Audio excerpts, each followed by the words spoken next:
Some of you Rode microphone users might appreciate this little device. It's the WS2 Windscreen or Windshield for Rode microphones.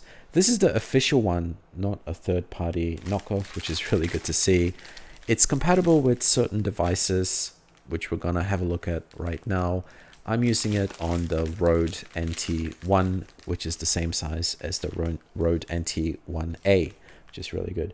So basically, windshields allow you to remove a lot of plosive sounds. In English, when we speak English, we've got these natural sounds like p, b, t, d, k, g.